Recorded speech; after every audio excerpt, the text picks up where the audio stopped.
Saudara-saudara yang Tuhan Yesus kasihi, manusia dengan menikmati anugerah hidup memiliki kebebasan dalam memilih apa saja yang menurutnya itu baik dan dapat berdampak untuk kedepannya seperti apa, yang jelas mendatangkan kebahagiaan, kegembiraan, dan kesejahteraan. Perjuangan, bahkan pengorbanan dalam dinamika hidup itu silih berganti, sehingga membuat seseorang dapat memahami siapa dirinya, pegangan hidup seperti apa yang membuat dirinya ada pada perubahan ke arah yang lebih baik, langkah-langkah apa yang bisa menjadikan ia punya nilai bagi orang lain. Saudara-saudara, kitab Mazmur 119 berisi pujian kepada Tuhan karena anugerahnya yang besar, adanya Taurat, dan penyataan kehendaknya bagi umat perjanjian, yaitu peringatan, titah, hukum, perintah, ketetapan, perkataan, hidup, jalan, dan janji.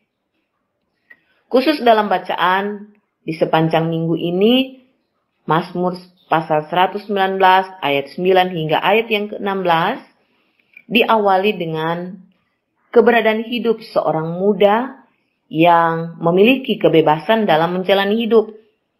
Ada begitu banyak hal yang bisa melahirkan keinginan dalam hati untuk diraih dan dinikmati. Di dalamnya realitas dosa yang dapat membuat hidup bercelah. Karena itu bagi pemazmur firman Tuhan harus dijadikan pedoman hidup untuk menjaga kelakuan tetap bersih, hidup sebagai orang yang ada dalam kebenaran Tuhan, supaya jalan yang ditempuh sesuai dengan kehendak Tuhan.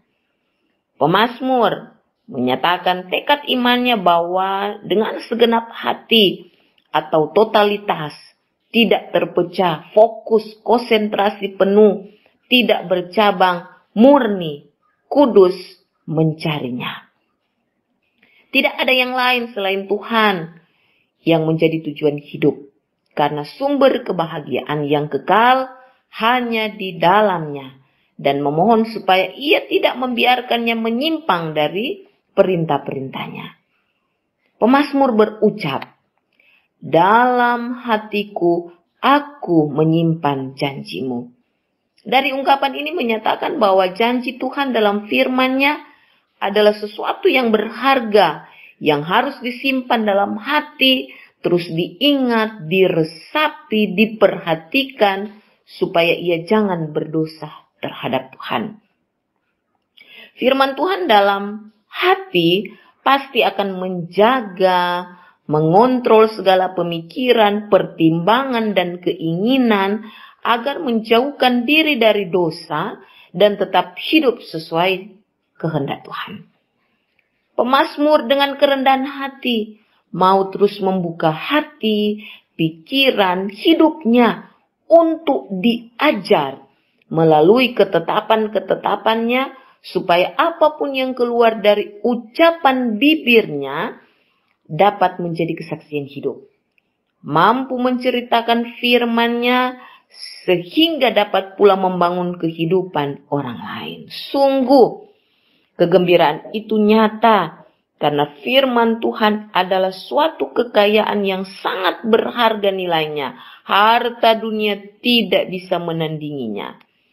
Dapat menjadi pedoman dalam melangkah, dan jalannya pasti terjaga karena jalannya adalah kebenaran, sehingga takkan tersesat atau binasa. Semangat dan tekad iman pemazmur yang benar-benar mau merenungkan, mempelajari, dan memberikan perhatian penuh pada ketetapan-ketetapan Tuhan, menjadikannya pula gemar dalam persekutuan dengan Tuhan, mau melakukan dengan penuh sukacita di sepanjang hidupnya. Saudara-saudara yang Tuhan Yesus kasihi, kita selaku gereja yang hidup di era sekarang dengan banyak perkembangan Di dalamnya kemajuan teknologi, informasi dan komunikasi begitu jelas menunjukkan atau memperlihatkan berbagai perubahan dalam bidang kehidupan. Sehingga ada pun dampak positif dan dampak negatifnya. Dampak positif, fasilitas internet dengan berbagai aplikasi semakin memudahkan semua orang untuk mengakses segala sesuatu. Seperti berkembangnya media sosial yang membuka ruang untuk menjalin pertemanan dengan siapapun yang berbeda negara, bahasa, budaya, suku, agama, perilaku atau kelakuan hidup. Bisnis online yang semakin marak untuk memenuhi kebutuhan hidup mendatangkan kesejahteraan.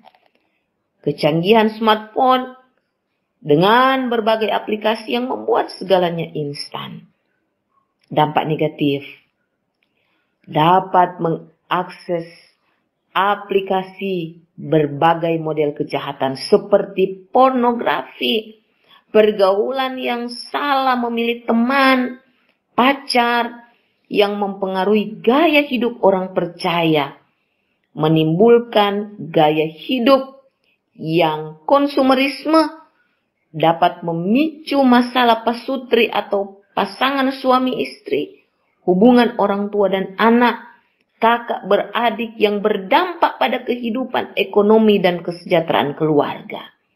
Bisa kecanduan games, sehingga kurangnya komunikasi dengan keluarga, sesama, lupa berdoa dan baca Alkitab, malas beribadah atau bersekutu, malas belajar bagi para siswa dan mahasiswa, suka menunda waktu dan sebagainya.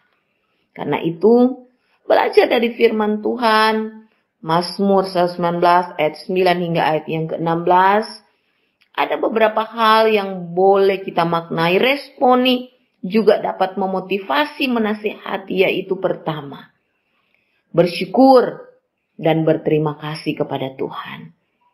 Karena kita sebagai orang percaya yang ada di era sekarang ini banyak sekali perkembangan, kemajuan, dan perubahan dalam bidang kehidupan. Mau menyadarkan kita tentang anugerah hidup. Mari kita jadikan firman Tuhan sebagai pedoman supaya dapat mengubah, memperbaiki kelakuan tetap bersih dan kudus. Janganlah terpengaruh dengan apapun yang menyimpang, menjerumuskan kita pada dosa. Seperti nasihat Rasul Paulus dalam Roma pasal 12 ayat 2. Janganlah kamu menjadi serupa dengan dunia ini, tetapi berubahlah oleh pembaruan budimu, sehingga kamu dapat membedakan manakah kehendak Allah, apa yang baik, yang berkenan kepada Allah, dan yang sempurna. Kedua, marilah kita mencari Tuhan dengan segenap hati, tanpa dinodai dengan motivasi-motivasi lain. Jangan pernah menyimpang dari perintah-perintahnya. Orang percaya harus mampu membuka hati, pikiran, hidup untuk dapat menerima pengajaran firman-Nya dan jadilah pembawa kabar baik Injil Yesus Kristus kepada semua orang. Memang disadari dinamika hidup silih berganti, tapi kita harus tetap bergembira karena memiliki sumber kegembiraan, kebahagiaan yang kekal, yaitu Allah di dalam Tuhan Yesus Kristus sebagai satu-satunya juru selamat yang telah memberi jaminan hidup kekal atau surga. Ketiga, hati adalah jendela mata.